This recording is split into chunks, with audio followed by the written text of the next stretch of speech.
El siglo XIX y la conformación de la cultura museológica moderna, fotografía, turismo y coleccionismo, a cargo de Cecilia Casas de Santes. Ella pertenece al Cuerpo Superior de Facultativos de Museos, es conservadora en el Departamento de Comunicación y Difusión del Museo Cerralbo y también responsable de las colecciones de dibujo, estampa y fotografía. Buenos días. Antes de comenzar, quiero dar las gracias al Comité del Tercer Foro por darme la oportunidad de estar aquí y al Museo Arqueológico Nacional por acogernos, a todos vosotros por estar aquí para escucharnos.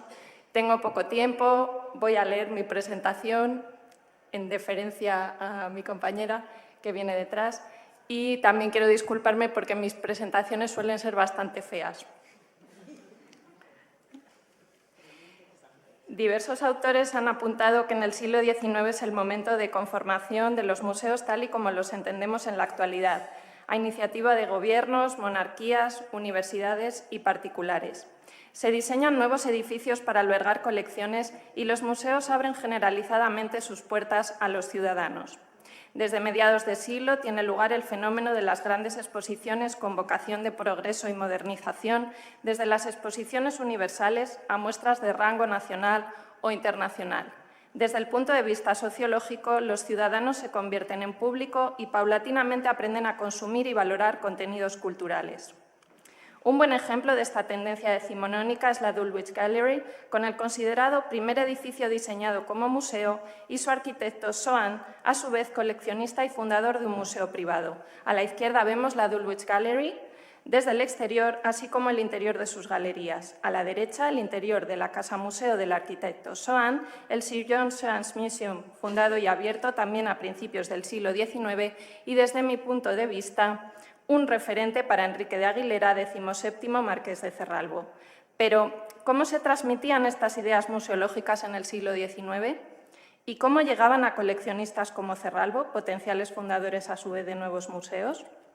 En este contexto queremos introducir una reflexión sobre dos fenómenos concretos que, en nuestra opinión, tuvieron un papel fundamental no solo en la difusión de la idea museológica, sino también en su conformación propiamente dicha. Estamos hablando de la fotografía como innovación tecnológica y del turismo como fenómeno sociológico. Hemos constatado la influencia de estos dos factores en la figura del XVII marqués de Cerralbo y en su desarrollo como coleccionista privado que tuvo el objetivo de donar su museo al Estado. Dado que su perfil de coleccionista aristócrata con alto nivel cultural cuenta con multitud de paralelos en el contexto europeo y americano, creemos que su ejemplo puede ser de utilidad para estudiar otros casos.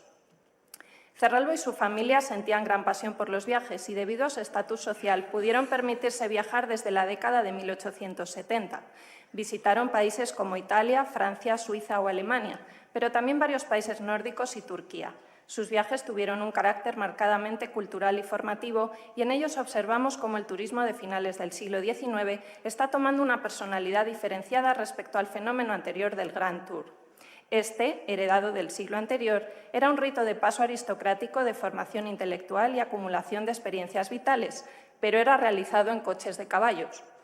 El turismo de fin de siglo es más eficiente gracias a avances tecnológicos como el ferrocarril, el telégrafo, el teléfono y el nuevo sistema de correos, y ofrece mayores comodidades a los viajeros. Otra novedad importante es la aparición de magazines y guías turísticas de un estilo totalmente actual, muchas de ellas ilustradas cuidadosamente gracias a la estampa, la fotografía y la fototipia.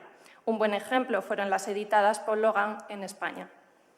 Y es que, en efecto, la fotografía está íntimamente ligada a esta modernización del turismo, a través de las mencionadas guías, la tarjeta postal y los souvenirs fotográficos a la venta en las propias instituciones museísticas y en los establecimientos fotográficos más importantes de Europa, como los Fratelli Alinari en Florencia o Jean Logan en Madrid. La fotografía fue una herramienta de primer orden para la difusión de la imagen, una auténtica revolución para la historia y la crítica del arte, que permitía la ilustración fidedigna de catálogos razonados, de exposiciones temporales o monografías científicas. Y no solo difundía obras de arte, sino también los propios espacios museológicos, su arquitectura, sus diseños expositivos, por lo que la cultura museográfica del mundo occidental comienza a tener ahora un apoyo visual indiscutible. La imagen fotográfica debió ser crucial para la profesionalización de la museografía y museología decimonónica, valga el anacronismo, una herramienta que permitía transmitir fácilmente ideas entre los técnicos y profesionales, mientras que educaba visualmente a aficionados y coleccionistas particulares como Cerralbo. Para el marqués de Cerralbo, tener la posibilidad de acceder más rápida y cómodamente a lugares lejanos en los que visitar museos y colecciones admiradas, como los museos vaticanos, los Uffizi o el Louvre, supone una auténtica oportunidad de conformación del gusto y de adquisición de ideas e inspiración para el montaje de sus propias colecciones. Por otra parte, las innovaciones derivadas de la nueva técnica fotográfica, aplicadas al estudio de obras de arte, historia, arqueología y museos, le ayudarían a conformar una cultura visual más rica, incluso una suerte de archivo de recursos visuales. De hecho, Cerralbo conservaba no solo guías turísticas y álbumes de ciudades y monumentos, sino también colecciones fotográficas relacionadas con obras de arte y museos que había visitado o en los que estaba interesado por diferentes motivos. Aquí vemos una imagen del emblemático Crystal Palace de Londres, construido para la primera exposición universal de 1851, un hito en la arquitectura y en la museografía decimonónica, en una fotografía perteneciente a la colección del Museo Cerralbo. Otro ejemplo, a la izquierda, una vista del patio bizantino del segundo montaje del Crystal Palace. A la derecha, la publicación en la que se comercializaron todas estas vistas, el álbum Views of the Crystal Palace, atribuido a Philippe-Henri de la Motte y publicado en 1859. Coleccionistas de toda Europa tendrían acceso a este tipo de publicaciones que documentaban las grandes exposiciones universales, nacionales e internacionales. En España tendríamos el ejemplo de la Gran Exposición Histórico-Americana de 1892, documentada por Corrales, o de las exposiciones organizadas por la Sociedad Española de Amigos del Arte a las que Cerralbo solía prestar sus colecciones. Por supuesto, profesionales de museos de todo el mundo también consumirían estas publicaciones. En 1875, el marqués de Cerralbo y su familia realizaron un viaje por los países nórdicos, visitando, entre otras ciudades, Copenhague. Los museos más relevantes de las ciudades que visitaba eran para él un hito esencial, y así visitó este museo. Conservamos un conjunto de fotografías de este Museo de Escultura Neoclásica que influiría en el gusto del marqués y en la disposición de los espacios y piezas en las galerías de su propio palacio, que construyó y decoró entre 1883 y 92 y abrió a la sociedad en el 93, hoy Museo Cerralbo. El marqués adquirió fotografías de cosas que vio en sus viajes, conservando así su recuerdo visual, pero también de cosas que no pudo visitar, la magia de la fotografía. Examinando el fondo fotográfico de obras de arte del marqués y comparándolo con la colección adquirida en su mayor parte entre 1875 y 85, planteamos que el conocimiento previo de piezas relevantes del arte europeo, llevado a cabo mediante sus viajes y la fotografía, le inspiró en sus adquisiciones. En este caso vemos la escultura romana del jabalí de los Uffizi y una de estas versiones de copias del siglo XVI procedente de la colección Medinaceli fue adquirida por Cerralbo e instalada en su jardín. Cerralbo no visitó Florencia hasta 1890, pero pudo tener acceso a estas vistas de Italia mucho antes. El marqués pudo admirar también esta Lamentación de Van Dyck en el Museo de Amberes, ciudad en la que estuvo en 1876, de la cual él adquiriría una versión de Alonso Cano, pieza destacada en su colección pictórica, y una estampa de Ribera, posible base de la composición. Estos espacios museográficos de palacios, museos y exposiciones de España y Europa, tanto los que visitó en persona como los que admiró a través de la fotografía, sin duda forjaron su conocimiento museográfico y posibilitaron el diseño de su propia galería privada.